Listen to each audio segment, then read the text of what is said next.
number one, Ponzi schemes are a little bit different in their functionality, but I think also you look at the US dollar, and who's to say that that's not a Ponzi scheme? All we do as a country is borrow, borrow, borrow to repay debts that we have. And it's kind of just repaying, and we just borrow more to do that. So in many senses, you could say the US dollar and the US economy is built that same way.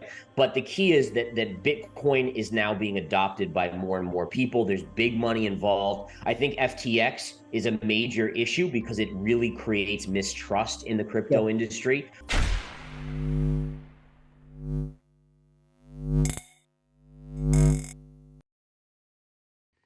Hey guys, welcome back to Library of Wealth. Today we have Gareth Soloway giving us his price prediction for Bitcoin, as well as an update on the crypto market and what investor sentiment looks like across the board. Cryptocurrency traders are on edge following the quick collapse of FTX, which went from one of the most trusted exchanges to bankrupt in the course of a week. Bitcoin investors have been increasingly moving their holdings to self-custody solutions at a historic rate of 106,000 Bitcoin per month, following the collapse of the world's second largest crypto exchange. Bitcoin fell 22% in the 7-day stretch through Sunday, and analysts are scrambling to assess the outlook, not just for digital asset markets, but possible policy ramifications for the blockchain industry. Let's listen to this interview as Soloway gives us his newest price prediction for Bitcoin and where the market is headed in the next few weeks. Don't forget to like and subscribe if you enjoy the content we do here on this channel. Let's get right into the video. I really don't think that anyone in this new economy has that sense, because basically, if you look at the last 20 years, or at least since 2009, every little hiccup that we've seen, the Fed has come to the rescue, right? Yeah. So we're kind of like a child that is wearing a helmet and a body armor, and like we can fall down a hill, we can fall off a cliff, and we're fine. We're just like, oh, no big deal. Well, guess what? That security measure, that safety measure is being taken off because the Fed clearly cannot print like they were in the previous cycles, now that we have inflation rising. The average investor is just thinking like, okay, we're in a bear market, but by January or February of 2023, we'll be making new all-time highs, so no big deal. That's what they've experienced, right? That's the experience for the last 13 years at least, if not the last 20. So you have this scenario where people don't think it's real. They don't think the Fed is really taking off the bumpers here. And it's going to be a shock when the Fed, every investor and even big money is going to say, okay, Fed, we're in a recession, please start your printing again. And they're going to say, we can't. Inflation's 4 or 5% still. We can't print. And that's going to be the reckoning day where people freak out. Soloway has picked up on a pattern with the 2018 market for Bitcoin from June to November. He's seeing the exact same early bounces and the flush that saw Bitcoin lose 50% of its value.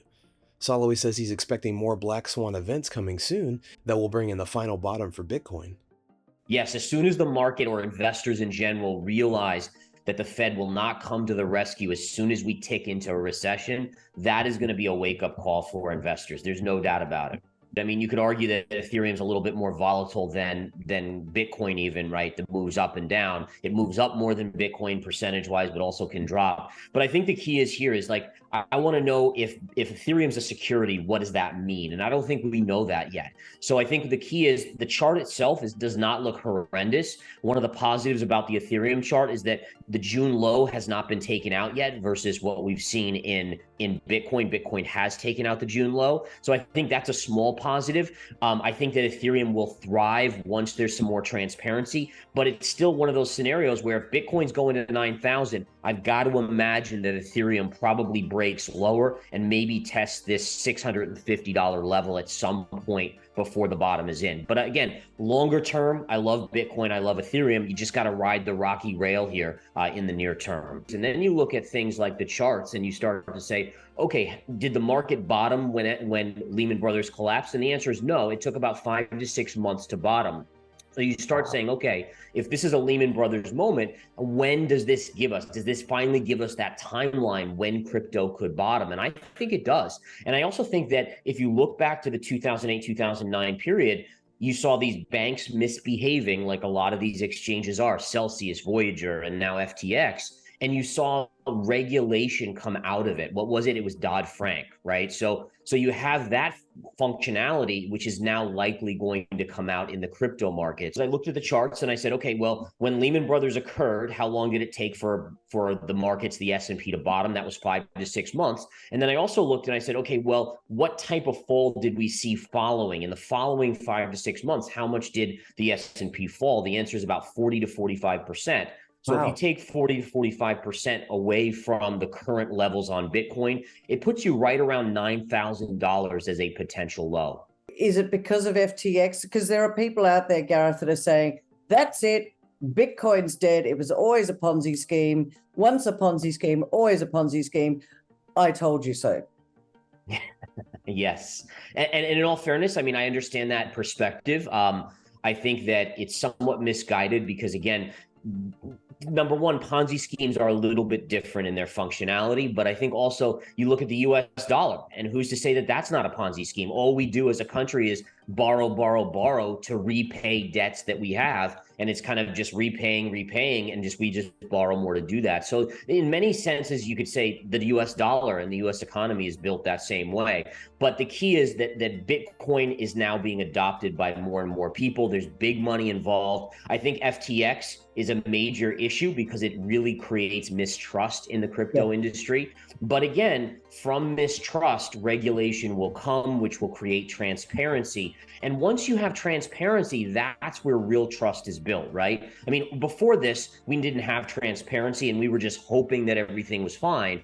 But we know now that's not the case. And so you have that transparency that comes from regulation. And that's what's going to drive big money to invest, in my opinion, in Bitcoin and in Ethereum. A lot of times what you'll find is when people are most panicked, that's when we're going to get the bounce. But you have to recognize that in bear markets, it's just a bounce, right? So I go long, I go short. I go long, I go short. When I go long, we make money on the move up, but then we're taking it off the table very, very quickly as well. A lot of times what you'll find is when people are most panicked, that's when we're going to get the bounce. But you have to recognize that in bear markets, it's just a bounce, right? So I go long, I go short. I go long, I go short. When I go long, we make money on the move up, but then we're taking it off the table very, very quickly as well. So it's about kind of understanding the macro picture and then understanding human psychology. All of that is all combined into what markets and what stocks do. And by, it essentially helps us guide people through. There's no doubt about it. And I think the key is here, there are investments that you can look towards. Like, for instance, gold. You guys know I've loved gold all year long. I said it would be the best performing asset between the S&P and Bitcoin. It obviously was for 2022. I think it will be as well for 2023, although it's a little trickier with Bitcoin now because as Bitcoin gets to a low, it's a little harder to think about, all right, if it bottoms out in June or May of 2023, where is it by December? So it's a little trickier, but I still would go with the safety of gold with the uncertainty in crypto right now. According to Soloway, when the market declines, the NASDAQ is truly beginning to implode, which will actually support Bitcoin.